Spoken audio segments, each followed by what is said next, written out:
Hello, you are listening to On The Topic. I'm Dan. And I'm Alex. And this week, we are going to be reviewing Marvel's Avengers, the beta. But before we kick things off, Alex, what have you been up to?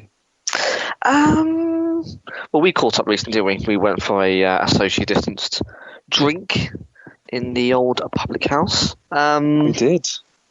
Just mainly spending time with the family, Dan, to be honest. We're not flouting lockdown. We're being very sensible citizens of the UK.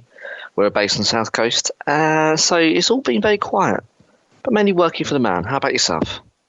Yeah, I mean, as ever, like yourself, working for the man, up to my neck in work. But, I mean, on the pop culture side of things, I mean, we are a pop culture podcast in many ways. I've just finished watching Suits and Umbrella Academy Season 2. Yeah, now Suits, I think we talked about this before. I left this one at Season 4, I think. And I enjoyed it, but it was just getting a bit much, a bit repetitive, a bit samey. I couldn't really see where it was going. But is there 6 seasons, Dan? There is 9 in total, all on Netflix. Wow. In which case, then, my question to you, Dan, is: should I continue and see the remaining 5, or do I call it a day at the end of 4? I mean, if you like Mike Ross, I'd probably call it a day at the end of Season 7.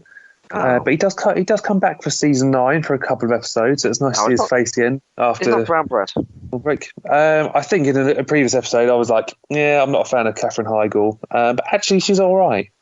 Because of course, Katherine Heigl features. Does she not in our Divas episode? Did we talk about her? Yes, or possibly bad casting. I can't remember which one. Probably the Divas, to be honest. I think she was in Divas, yeah. But I'll put a description in that episode below. But did it end on a good note? Was it worthwhile sticking around for? Yeah, I think so. It's a nice payoff. I do think they did the dirty on a couple of characters sort of towards the end, but hey, I didn't write the series. You definitely did. And well, you know what? You're not going to please everyone, but there are some good moments, to be sure. But do you know who did write the Umbrella Academy, Sam? I know it was the guy from My Chemical Romance, Gerard Way. Gerard Way. Yeah. So I actually thought that Umbrella Academy Season 2 was a banging. I thought it was very good. I thought it was 250% better than the first season. Very specific there, but I thought it was fantastic. Great acting, great plot, great characters, and the storyline was just absolutely phenomenal. And it ended on a very interesting twist. So I can't recommend it enough, personally, Dan. I'm 250% with you on that. Wow. I really enjoyed it. Loved the 60s feel to this one. And a great twist at the end. Yeah, indeed. So, sounds like we've got 2 recommendations. So, if you're still quarantining or social distancing, you've got 2 seasons there that perhaps you can, or series you can catch up on and feast your eyes on. Give us enough votes, and we might actually review it as well. But you have to let us know. Send us a voicemail, comment on socials. Get involved. I mean, It is you, the listener, that make this podcast. Indeed. And we'll give some contact details out in about, no doubt, 20 or 30 minutes' time at the end of the episode. But no, Dan, we, as you say, we're here for the beta. So we've had a couple of weeks, haven't we, in terms of hands-on with Square Enix's Nest Egg. So this has been in development now 2.5, 3 years, I think. Possibly longer. Now, I saw this, Dan, last year, almost to the day, at Eurogamer. So in the UK, people descend upon London and they go to where all the big developers showcase their games, I guess just for the holiday season, right? So Christmas, winter is a big time for the games industry. That's when they make the big bucks, don't they, for Christmas. All the kids mark up exactly what I want for their Xbox, their PlayStations, or their Switches, and this is a great way to showcase. And as well as indie developers turn up at Eurogamer as well. Now, this time last year, there was a big old plot. There wasn't that many games actually there, AAA games in Eurogamer, but one of the big ones was Cyberpunk, which is due out I think it's this year, isn't it, Dan? Do you know about Cyberpunk? Yeah, I think it got pushed back, didn't it? It did, yeah. Amongst a few other games this year. Not due to COVID. I think it was just down to actual development. They wanted to perfect it, which is good. It's always good when CD Projekt Red say that the guys behind The Witcher, is for the good reasons. So you can't argue with that. But one of the games obviously has been also pushed back is the Avengers for very similar reasons. But anyway, so I went to look. I couldn't see it because you had to pre-book. It was partnered with Virgin Media here in the UK, and they had the On the Rails A-Day mission. Now that was a year ago, Dan. So I'm really quite keen to see exactly what they've been doing in a year, and I think we've seen some of it in the last couple of weeks with the betas. But the question is, Dan, is it enough to sink your hard-earned cash into? And do you think that the extra year has bought us a game that we all deserve? But we'll get into that in a second. But what do you want to kick off with first, Dan? I'll tell our listeners about the plot if no one's sort of too familiar. So as you say, the story actually begins on A-Day, where 5 founding Avengers are celebrating the unveiling of second HQ in San Fran. Now this includes their own helicarrier, the Chimera, which is powered by Terrigen crystal. Now the ceremony goes to pot when a terrorist attack led by Taskmaster results in the Golden Gate Bridge and most of San Fran being destroyed, and the apparent death of one Captain America. Sad times. Indeed. The destruction of the Terrigen crystal causes the spread of Terrigen mist, which turns countless irregular people into superpowered beings known as Inhumans. Nice little twist there. Not what we're used to as comic book readers. No. The Avengers get blamed for the tragedy and they disband. Now, it all kicks off 5 years later, where San Fran has been rebuilt, and it is now under the control of a science-based organisation known as AIM, Advanced Idea Mechanics, led by George Tarleton, a.k.a. MODOK, who's a weird head creature with little arms and legs that floats around. Wasn't one of those guys also in Teenage Mutant Ninja Turtles? Do you ever remember that? Like he was in like the belly of someone. Yeah. That's the thing, right? Yeah. That was a thing. We're going to have to delve into this. I'm going to post it on the social media. Continue talking, and I'll do a quick search with everyone's favourite search engine. Superheroes, including the Avengers, are outlawed.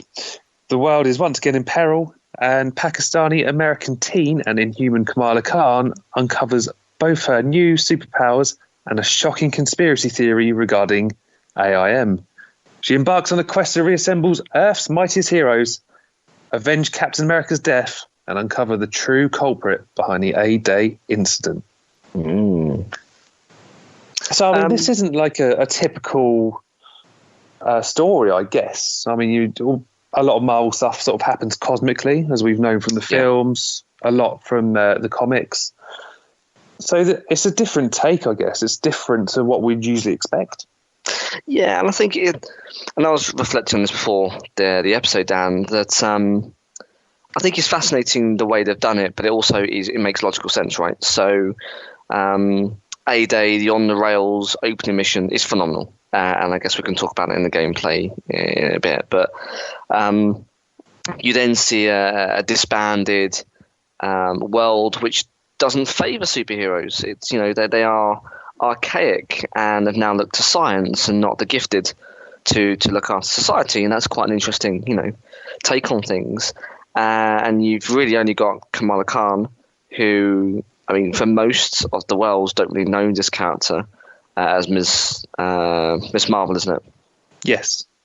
And so she's probably new to a lot of people. I think she's probably about 10 years old, I want to say, at best. She's a relatively new character to Marvel. And hopefully I'm talking out of turn, but that's at least when she was on my radar when I first heard of her. And effectively, she is with you, so you follow her footsteps in understanding what happened to these heroes after A-Day, and you learn her powers as a new superhero, as affected by the Terrigen mists, and you help uncover the journey of the Avengers as they, I guess, rejoin and probably pluck Cap right out of the time stream because he's dead, he's brown bread, back into the game. So it's really, I mean, it's not a new concept of storytelling, right? You use a character who's new to everyone for the audience to learn with them, and I think it's a good way of doing it with Kamala Khan because, as I say, she's a new character. Lots of people are on board with her now. They become familiar, and then they can read her backstory in the comics for the last decade or so. But also you're learning as she does, so it's quite a good way of storytelling, I think, and it's not too shoehorned in because I guess a lot of people pick this up and they'll hear the hype and they may not know too much about the backstory of the characters. So refinding their legends and creating new stories with these new characters, I think is a really good way of getting people onto what is really quite a content-rich backstory of these characters. Right? These are as you say, founding members of the Avengers, and these are heavy hitters from the films. So different backstories now, different kind of universe. Stroke of genius. I think I'm looking forward to the storyline. I think it's a different take, and I think it's a good direction. I think it's early signs are positive for me. So, I mean, let's talk about the characters. I mean, the game sort of gives you sort of a limited time with a couple of them, but I think the main four were Iron Man, Hulk, Black Widow, and Miss Marvel. I mean, I know who your favourite character was to play as. Oh, 100%. Let's start off with Thor first. I mean, how did you find his approach to fighting villains? Yeah, good. I mean, in terms of the gameplay, I think he was the second most natural, and he does rank in my top. What was it, 6? So 6 characters, 5. He's my second, and I think he's well balanced. You know, he's got Mjolnir that he throws. And it sounds silly, but hopefully for those who play games, they understand what I mean by this. When you throw the hammer, it feels like you're throwing a hammer, if that makes sense, Dan. And when you're hitting someone, it feels weighted.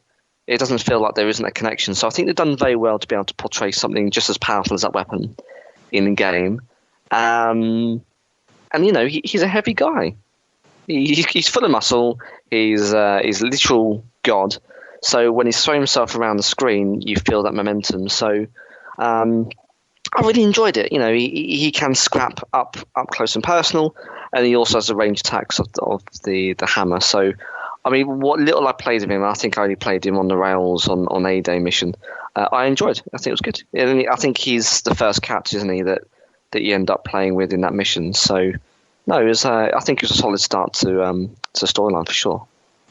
Yeah, no, I agree. I think he's the best of both worlds to me. Be able to do those distant range attacks with Mjolnir and actually be able to beat people up. It's quite satisfying as well when we hit them with the hammer. It almost sounds like you're smacking with a frying pan. It's the noise, isn't it? But it's also the I guess the physics. So when you do clout someone, they do go flying. You know, they have been punched by something in the face that has the power of a dying star. And although I have some quibbles and qualms about how they deal with the health of some of the enemies, because, you know, if you had, say, Cap beating up someone, you know, did you expect their health to chunk down? So too as if they're being beaten up with Mjolnir, and it doesn't really make sense, because if you're getting hit with a hammer, you technically should be flying across the face of San Francisco, but sure enough, it also chunks down the health. So I get the mechanics. You can't have it overpowered, and I get it, but it does feel a little bit odd wielding such a powerful weapon but doing such minimal damage. But as I say, I've got to be realistic in an unrealistic game, and you can't be overpowered in that regards. Yeah, I totally agree. Next up was Iron Man. Yeah, I mean, Dan, I think we've got different opinions on this one. I didn't like it. Tony Stark wasn't for me. And I think we've both ascertained as we were messaging each other before this episode that it's the fighting style. So I'm very much a brawler. And if you played the game or you know what I'm going to, you'll know who my favourite is. But I like up close and personal. I just thought that, at least early on in the beta, I know you're not going to get all the end game unlockables and all the fighting styles and all the power, but I just felt when I wanted to go in up close, his moves were slow and they really did require time. And you could say, well, Alex, you don't button bash. That's not what you do here. He's finesse and he's well timed, but that just didn't play well to me. But I did. So I've also I've got both consoles. I've got an Xbox and a PlayStation. Not that I'm bragging, it's just explaining things. And I've played Anthem. Now, I think Anthem, albeit BioWare absolutely screwed the pooch in that game, and there's no denying that, they got the best mechanics when it comes to flying people. You can't deny that they've got the right things there in terms of the flight experience and the hovering and the rest of it. I think Avengers have done very well. I think they've had some learnings from BioWare's failure, but kept the good bits of Anthem. So I think they've definitely nailed the traversal of the map with Iron Man, but the fighting starting for me, Dan, just wasn't on par. I didn't enjoy it at all. Yeah, I mean, he's not really the brawler that he should be, but the thing I did like was his long-range attacks. Really powerful if you're taking down flying enemies. Hulkbuster is a great, if you push both shoulder pads once you've sort of charged them up, you get like an ultimate move, right? Yeah. I like the Hulkbuster, but I just found his heavy attack pointless when you hit Y. It's just... I don't think I actually hit a villain when I was hitting the powerful heavy attacks. Yeah, I think that's my beef, Dan, is the camera, whilst you can, say, attack someone from off screen, so behind you, you very rarely connect with Iron Man. Whereas you may lash out and hit someone with a Thor or with a Cap or with a Hulk, I find, because he's got to be so precise in Iron Man, you rarely hit anyone or make contact. And I'd like to think that, again, because it's beta, right? This isn't the final version. That's not what they're testing. But there's a little bit of me that just worries that that's going to be the final kind of take on the character and the way he plays, and I just didn't enjoy it. He didn't feel finished. I'm not sure if that's fair to say. Yeah. Because it is a beta, I just didn't, like you said, it just felt a little bit weak. But, you know, look, this is an end-game character levels that we haven't unlocked all of the moves, all the finishers, but it just, he lacks something, Dan, just for the character and you know, the role. I just didn't think he was all that. Next up, we've got your favourite, Captain America. Hands down the most enjoyable. Proper brawler. The way he fights actually reminds me of the Arkham games with Batman. 100%. And I think that's probably why I took to him so much, because all the buttons are intuitive. In the game, in A-Day, when you go to the helicarrier, I mean, you only literally play him for about 3 minutes. But everything came naturally. So it didn't tell me what to do. It didn't tell me to jump up and press and hold Y to do like a shield crash. It didn't tell me to dodge and to bounce over people's heads. I just did it. Now you could argue, well, that's because you unlocked the kind of the styles in the previous heroes leading up to that part of the story. But I'd say actually it's more to your point, Dan. It's because we've seen these moves before.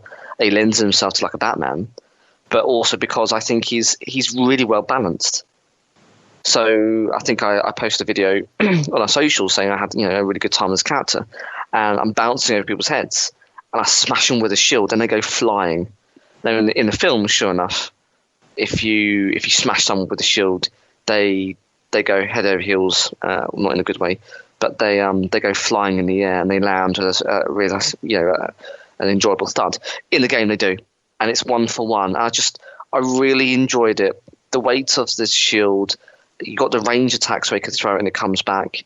You've got up close and personal, the beating. You've got he's a soldier, but he's got quite a lot of finesse. And yeah, it calls back to the Arkham games, which I think is widely recognised as some of the best superhero games, because a lot of them are flops, superhero games, ever made. And I think this is why I just enjoyed that character so much. Now, of course, in the storyline, he bites the dust in the helicarrier. But as we know, through screenshots and through the character models, he must come back. So I'm really looking forward to having more hands-on with that character and seeing what he can do over and above the stock standard stuff.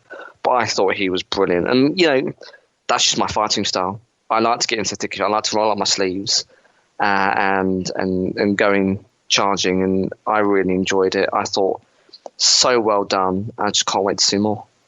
Yeah, like the takedowns as well that he does on the enemies. I think that's great fun. The finishing moves are just brilliant. For me, he's probably my second favourite. I mean, I like Thor, so he gives me the best of both worlds. He's sort of my They're very similar. my style. Next up, we've got Hulk. I really enjoyed Hulk, and and this is what I really wanted to say in this episode was I really enjoyed his missions in the single player. I especially liked it when he went toe to toe with the Abomination. Did you play that mission in the game in the beta? Yeah, I did. I mean, I didn't want to invest too much time into it because I don't want to sort of go over old ground again when I get the full game. I think I've already sort of given it away that I'm invested. I'm probably going to get it. But I sort of found him a bit clunky, a bit slow. Yeah, liked his powerful attacks. Like every time you sort of do a combo, he does that massive clap. I thought that was cool. And the ground smashes are. I mean, the area effect is pretty awesome. So, and again, it kind of lends to my fighting style. You button mash and you do some impressive combos. It didn't mean to because you just combined, X and Y in a silly fashion. But I really quite liked it. And if you wanted the range attacks, he just digs deep, pulls up a bit of concrete, and throws it across. And he's clumsy, but that's the cat. And I think he's probably my third favourite. I thought it was good fun. He got too much probably airtime, I think, in the beta. But I think that's because they've got some other exciting stuff in the other characters. But I thought it was pretty good. I mean, maybe it's just me where I found him a bit slow, but I sort of found I got my ass kicked a bit too much with him. But I mean, there are some good moments. Like you can pick up other opponents and start battering the other opponents around him. I mean, you feel sorry for the poor victim, but I mean, there are some good things. He's probably my third favourite, maybe my fourth. I'm not sure. Oh, he's going down as time goes. But yeah, I think he's got some work to do. But I think he definitely plays the kind of game that I like to play, and I thought he was all right. Next up, we've got Black Widow, who is supposedly one of the better fighters of the game. I'm still on the fence with Black Widow, Dan, because I find when you traverse the map, some of the other strike missions, you usually have. So these are, for those who haven't played it, these are like Destiny's kind of strike missions as well, where you drop into probably well-worn parts of the storyline maps, but you go and get chests or loot, or you kill an enemy to give you XP. They're not story-driven. They're jump in, jump out, quick events. And I found when Black Widow, she almost had like a Spider-Man web sling, but she had the grappling hook. But it didn't feel really quite natural, and she did really quite large leaps across the map. Now, if she didn't, you'd be there running a very long time. Where Hulk could leap quite far, because he can in the comics and the films, and where Iron Man can fly, blah blah. She's got to obviously catch up and keep pace. But I didn't find that it kind of any of the maps really played to her if you had to travel long distances, which makes sense. She's a human. She doesn't have that ability. She's deadly because she's skilled, not because she has powers. At least, again, not in this version. But what I did enjoy, Dan, was her fighting style. Again, she had the range of the pistols. They were good fun. And she also had the grappling hook where she could grab hold of enemies, bring them in, and then start, I guess, using her. Was it katanas she's got? Electrified katanas, I think we had in the beta, which is reminiscent of Nightwing, of course, in DC. I really enjoyed it. I thought it was good. It's just the traversal I had an issue with, but it remains to be seen about whether or not there's other ways to get across the map as you unlock other abilities. But I thought she was all right. I think a lot of people have said that she's the most balanced and most fun. I'm not sure if I quite agree with that, but I definitely think she has potential for sure, Dan. I sort of found her a bit too erratic, a bit too fast, but then maybe that's because, the opening A-Day mission, the map's a bit skew-if for her to be sort of running and jumping. Yeah. And you've got to do it quite quickly, but maybe that's just that level put me off, and I'll probably maybe invest a bit more time in her in the full game. But yeah, I mean, there are some good things, like be able to shoot people and bring them in with a grapple hook. Yeah, maybe I'll invest a bit more time, but it depends how quickly we get Captain America, I guess. Yeah. Well, interesting enough, Dan, just on that, so I'm not sure we'll cover it off later on, but just very quickly, the devs have actually said that you can actually play every character from day one on day one. Oh, okay. in the challenge rooms or the harm rooms, they're calling them, or in the strike teams. You don't have to wait to unlock them in the game. But if you do that, apparently there'll be spoilers. So actually, they're not holding back.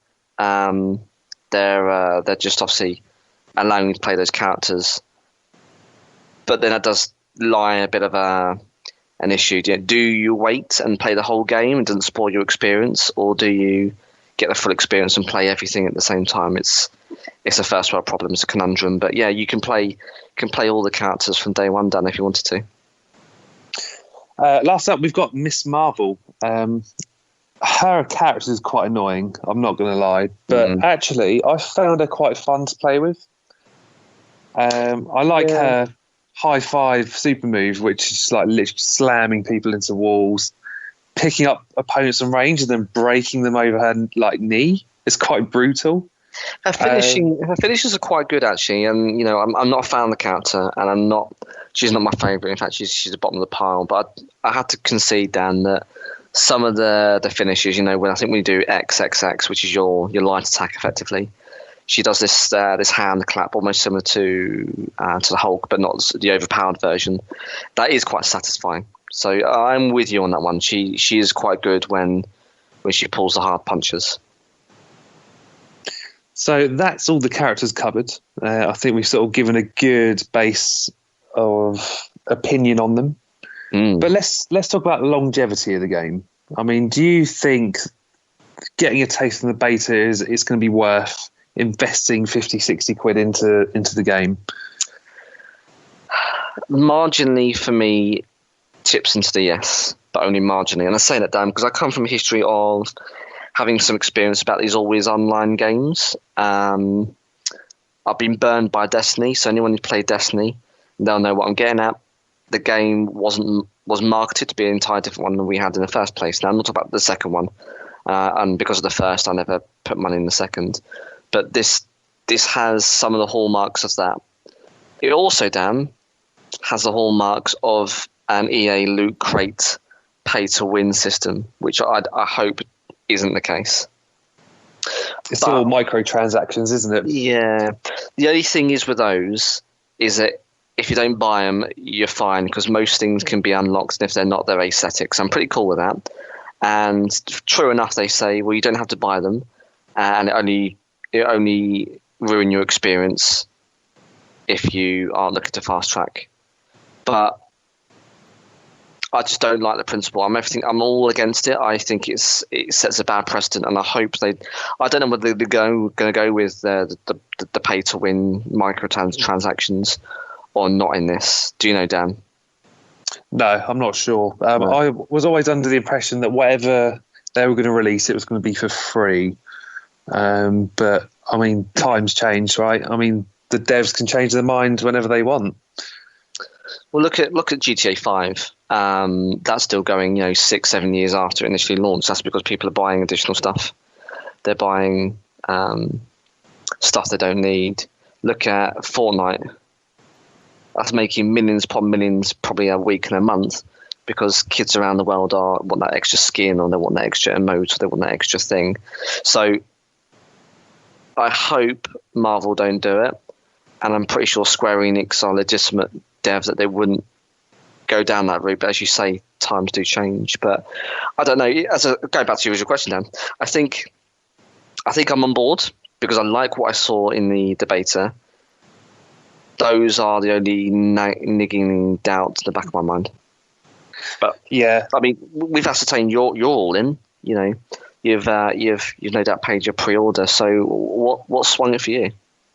I think it was the story. I mean, the opening story content in the beta sort of lasted about an hour. Mm-hmm. So with a lot to build on, I reckon that the story content could be quite bulky, and they'll probably flesh it out a bit more as they introduce more things to the game. I mean, I can see it's taking up a lot of space on the hard drive, in truth. But I'm all in for that. I want to see where the story goes with AIM, because it's a villain that I'm not quite familiar with from Marvel, so I'm sort of more into the cosmic stuff. So it's something that I wasn't quite expecting. But I'm looking forward to it. Yeah, I mean they're pretty old school. So if people like yourself, Dan, aren't familiar with it, I think it's new grounds to you guys. I think that's, as you say, I think it'd be interesting to see how they cover off AIM, because the way that AIM was in the MCU, in the Getting the Sea Iron Man 3, and that rhymes for good reason. It was a different take on it, and sure enough, this will be too. So I think, yeah, you're right. I think they could expand upon it, and I think you're also right in quoting that they're saying that most of the content is going to be free from day one. So for those reasons, I'm definitely agreeing with you. I think I'm on board for it, but it's just I do have my doubts. Yeah, I think my concerns are sort of mainly around the war zones and the drop zones. I mean, they can sort of range anywhere from between 5 minutes up to an hour, depending on the actual size of the mission and what we're looking at or looking for as a player. I mean, they're designed to be replayed with each character, having a level cap of 15 and a power level of 45, from what I was looking into. But the beta probably holds up to about a dozen hours. So, I mean, obviously the full game is going to be a lot more. But will it get repetitive or bland once the credits roll on the story? And this is where these kind of games really have the longevity for a lot of the devs, is that there's people doing the grind. So they'll do that mission 10, 15, 20 times before they get, a special drop, or they get this special loot, or they unlock this special character skin or something. Now, I'm not for that. As I say, I've done that for Destiny, and you got very little by return. And I'm hoping that that's not in this experience. And, sure enough, if you Google or YouTube farming techniques, people have already found ways to rank up very quickly or get what you need by doing certain things repetitively and then logging out. But then that to me, Dan, doesn't sound like fun. You're cheating the system to effectively fast track your gaming experience to get what you really, I don't know. If you're going to do that, there's no point getting this game, I'd suggest. But then surely the alternative is almost as worse. Let's dive into the pros and cons. I mean, what are your pros for this game? Like, what really draws you in as a gamer for this one? Graphics, pretty good. It was a little bit buggy at times, but it's a beta. But overall, it looked good. I think the storyline was fantastic. As I say, the mechanics were phenomenal. It felt like you were lobbing someone across the map. In the main, it felt like you were making contact with an NPC with a heavy hitting move. So I think they've pretty much nailed all the intrinsic basic things of this type of game. And hopefully an increased roster, which we'll obviously talk about in a sec. But they're saying they're going to expand more heroes over time. So getting the game early, you're not at a detriment, and you'll get the same as anyone else at any other time. It's not as though if you get it later, you don't get all the benefits from launch day. So I think for me, those are definitely all the pros, Dan. But I mean, how about yourself? What draws you to the game? I've got a couple. So, I mean, when I did sort of find myself getting a little bit bored on the beta, there was always something that sort of revitalised the experience for me. I mean, it offers new villains or encounters like giant spider tanks or puzzles that you need to solve that require genuine teamwork, although it's quite difficult when you're sort of playing as a solo player. But I do hope that the full game is going to give or offer a lot of variety. The second thing that I sort of drew me in, I mean, I love playing games like Skyrim and The Witcher. So you can build your character to how they suit your style. I mean, we sort of covered that earlier. I mean, in the beta, there's only one skill tree, but I believe in the full game, there's going to be 3. Yeah. So depending on how you build each character, that's exactly how they fight as accompaniments in missions, which is quite cool. Oh, for sure. I think you'll have a character which you can fully customize to your style of play, and I think that will give you a number of different loadout types to make it unique. But what were your cons? these Warzone missions, Dan, and the reason being is I know it's a beta, so it's a reduced play set, but I found it a lot easier to complete them solo with an AI support character than I did with a lumbering idiot alongside me. And I just hope that in the full game, where there's everyone else signed up to, that matchmaking is on point. You can't do effective matchmaking in the beta. You just don't have the players, and you don't have the range of experience. So I get that. I fully appreciate what I'm saying. It doesn't make a lot of sense, but it really is important that when you are expected to replay missions in a cooperative fashion, that the matchmaking is important. Because otherwise, you'll just do it solo, and then you'll just use the 3 other slots with AI characters to support you and get the job done. And that's what I found in my own experience in the beta. I did the same mission twice with 2 different human characters, and sure enough, they haven't had the game long enough, so they don't really know what they're doing. So I'm even being harsh on them. But I got frustrated, turned it off the following day, came back to it towards the end of the beta, thought I'm not going to matchmake, do it with the AI, and I had a much better time because it was a more cooperative experience. And that's just the issue with playing with human beings. We can be selfish and we could be stupid. But I just hope that matchmaking kind of mitigates that detriment, if that makes sense, Dan. Yeah, I think it'd probably be better playing with a friend, I guess. I mean, if you sort of know each other's style of fighting and stuff. Yeah. But from what I understand, there was actually no way of communicating with your teammates while you're on the field, which kind of sucks. Yeah, not unless I think you create a private chat if you've got their gamer tag, and that's a bold move in 2020. The other thing I sort of found was drop zones. They're all a little bit samey. Whether you start in a city, a forest, or a tundra, you always sort of find yourself smashing your way out of another underground facility. So, I mean, again, is it going to get a little bit bland or samey? I did sort of stumble across a couple of bugs.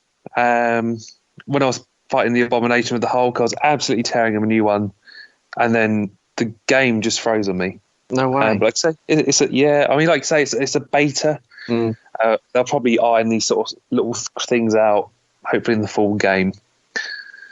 The other thing that sort of bugs me actually is you can't command your accompanying characters to do things.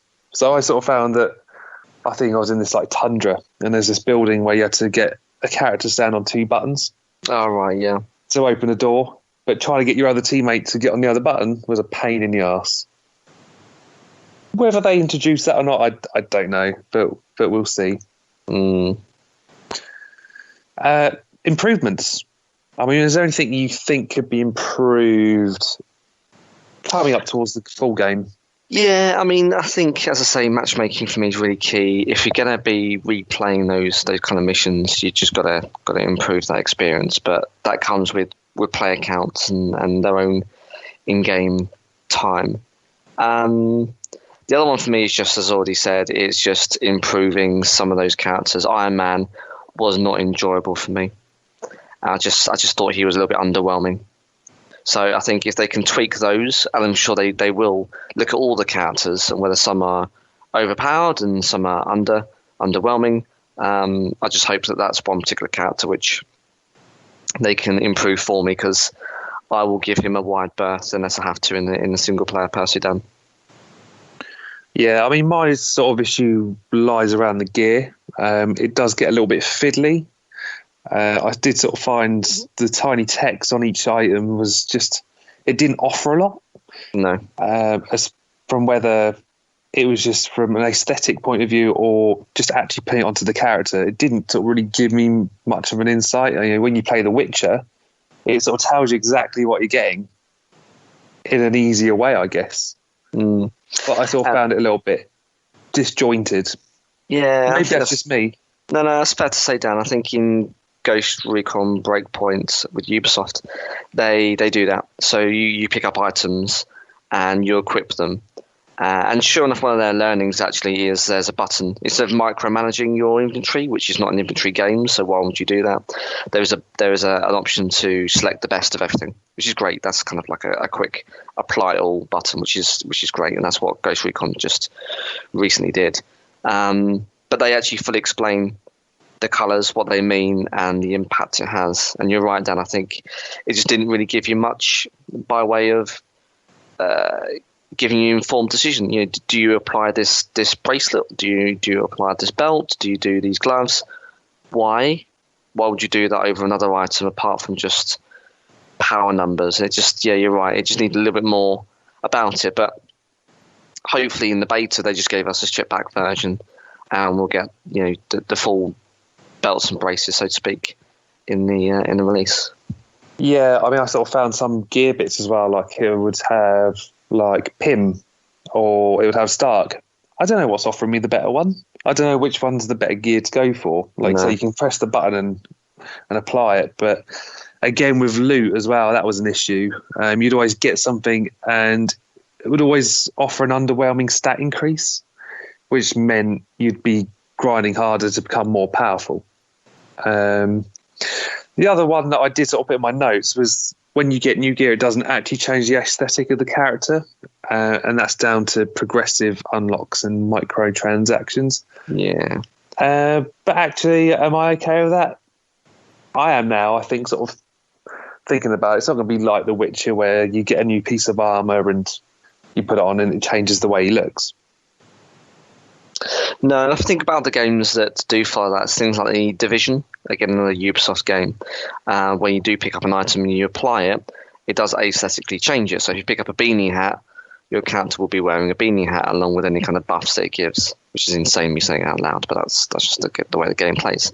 In Ghost Recon, similar again, like another Ubisoft game, you can opt out. So if you want to wear these new gloves, but you don't know, it's not the way you want the character to look, you can do a character skin override. I think, Dan, you're probably right. They should probably have given us the option. Do you either want your character to look different, or do you want the skin override? And at the minute, it sounds like you've only got the override of the skin, which would be an absolute dream for a developer, right? Because they've only got certain character models. They don't have to change it on any number of million permutations, depending on what character, bit of gear you've got applied. But you could also say in the same breath it's a little bit lazy. I'm somewhere on the fence. I don't want my Hulk wearing some silly kind of belt which doesn't look right, but I have to wear it because it gives me, extra gamma output. So I can see the arguments for and against. If it's not in for launch, I'm a betting man it's not going to be there in the end, because they probably haven't built the system to be able to have those number of different character model iterations. And personally, I'm fine with that. But to your point, Dan, what's the point then? Yeah, I mean, I know a lot of business and organisations want to release their own sort of skins for these characters as well. Did you see there's one for Virgin Media? I didn't, but in America, I think Mountain Dew often get in there with their own. Doritos in the past have got in there with their own. Amazon Prime, if you link your account with Prime, you get, so it makes sense. This is where you get your loyalties right and your additional kind of perks to other brands. I don't agree with it, but I understand it from a commercial perspective. You're right. This is probably the way it's gone. Yeah, I'll send you a picture of the Virgin Media one later if I find it again. But to be honest, hashtag get in the sea. So let's round up with a conclusion, and then we'll talk a little bit more about characters after we've sort of concluded on what we think about the game. I mean, I think we've already sort of decided, right, we're going to both buy it. Yeah. I'm there for the single player. I think the game will be a good fun.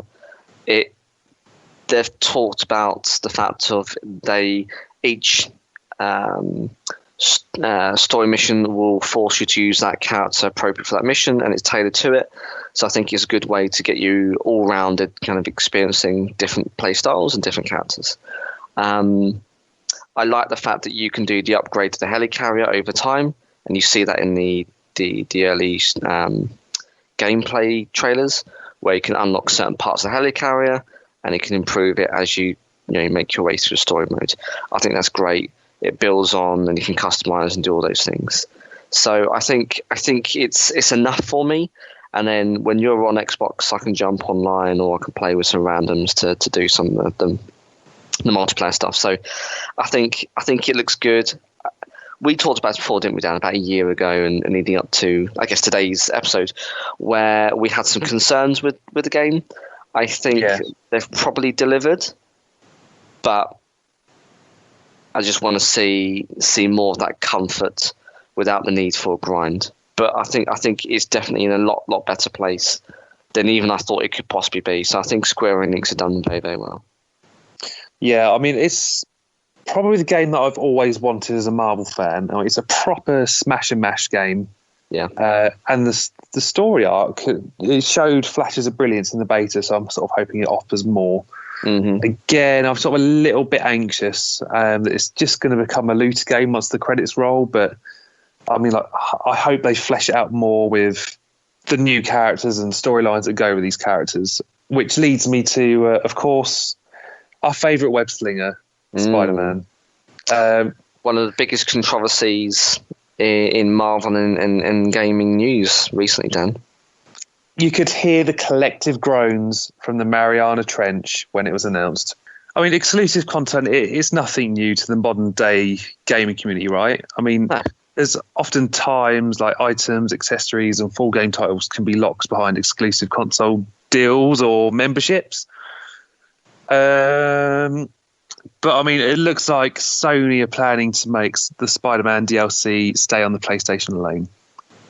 Yeah, isn't this to do with the fact that these characters are allegedly part of the same universe? Is that what they're saying? I think so. So Scott Amos said this. We wanted this to be something specific because the unique relationship and partnership between Sony and our collaboration with Marvel. So I think Scott Amos works for Square Enix, and he's one of the devs. One of the biggest issues surrounding this exclusive partnership between Marvel and Sony is that Spider-Man isn't merely being tossed into the game.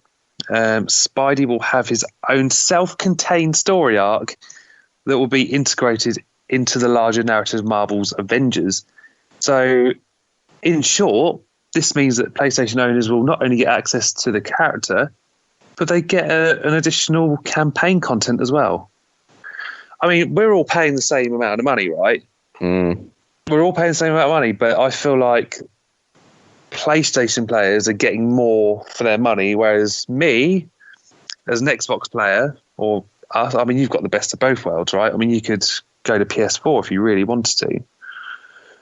I don't feel like I'm included in a game that they describe as a game for everyone. No, I agree. And I think that goes against what initially I said earlier, which was they are planning for you to get access to the whole game at day one. There's no kind of payment barriers or anything like that. And they've also said, Dan, that there'll be no equivalent to Xbox. So Spidey is going to be the only one. And at the minute, then they're saying, and I understand that they're not going to be able to do the leap to Microsoft because Sony obviously own the rights still to Spidey.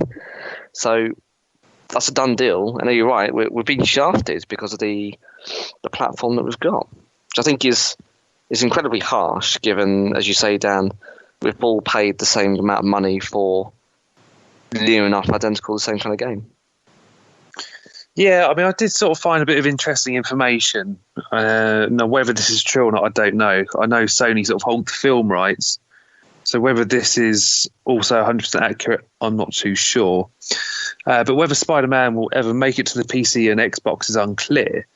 While Sony and Crystal Dynamics have expressed that the character will only be on PlayStation, especially given some of Marvel's Avengers' recent advertising, Sony is not the sole owner of the Spider-Man property.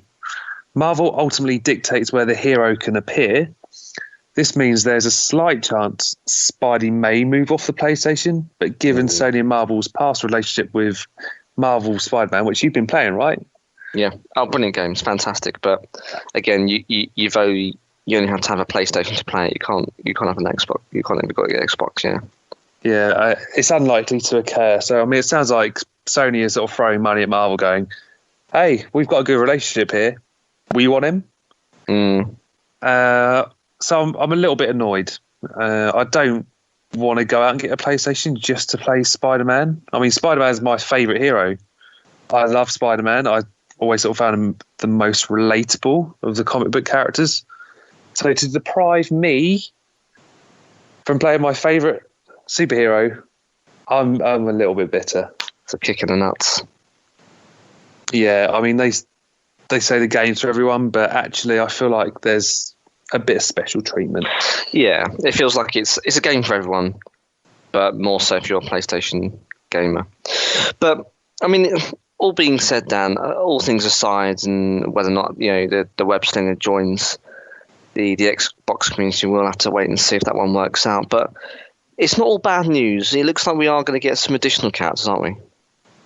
Yeah, so in the last 24 hours, Marvel's Avengers will reveal, or have revealed, that there will be another new playable hero, which they're going to be displaying at the September War Table stream, which I believe is on, the 1st of September. So we've only got a few days away from this episode dropping. According to Square Enix and Crystal Dynamics, the presentation will include numerous world-exclusive reveals, such as an in-depth look at the first post-launch story season for the Avengers Initiative and the unveiling of an additional post-launch playable hero. I mean, we've got our theories, right? But apparently the clues are it could possibly be She-Hulk or Kate Bishop. But we've already got a Hulk and we've already got a Hawkeye. We have, yeah, because Hawkeye was announced, a couple of weeks ago. In a very short clip. Again, I think he probably go largely in the bracket of Black Widow for me in terms of playable character. I think he's problematic in terms of how he'll get around the map. But I mean, all things aside, as you say, that they're nothing new. So whether it be a rehash of the skins, that could be a concern. But I recently saw some. I think some PC users have broken the code, as I like to do, and to look into the source material, and they've found reference to a number of different heroes, X-Men references, but also Black Panther. I think it's more likely that Black Panther will come into play as opposed to the X-Men. X-Men probably like a year 2 type thing, perhaps once the MCU's caught up, perhaps. But my money's going to be on Black Panther, Dan. Just because, as you say, I think we've already got a Hulk. Why do we need another one? And why do we need another Hawkeye when Hawkeye is not part of the original roster? So my money's on the King of Wakanda, personally. But again, will he just be a rehash of Widow? Will there be anything unique? I don't know. Well, we'll find out on September the 1st. We will. We'll obviously sort of post on socials to sort of confirm whether we were right or if we were wrong. But I mean, that rounds it up for this episode. But I'm quite keen to get my teeth into the full game and see where it goes. But I'm still very, very annoyed about Spider-Man. Yeah, and I guess that leads us nicely into Dan. What were your thoughts, guys? Have you played it? Did you enjoy it? Did you loathe it? What were your favourite characters? Have you pre-ordered it? Let us know. We've got some contact details down. Nice and simple this time. Now we've changed the podcast channel name. What are the contact details so our friends can get in contact with us? We are on Facebook, Twitter, and Instagram at On The Topic Pod. Lovely, all across the board. We've got Gmail at On The Topic Pod. Is it podcast? At gmail.com? Yeah, On The Topic Podcast at gmail.com. Yeah, I wasn't prepared for that. I do apologise.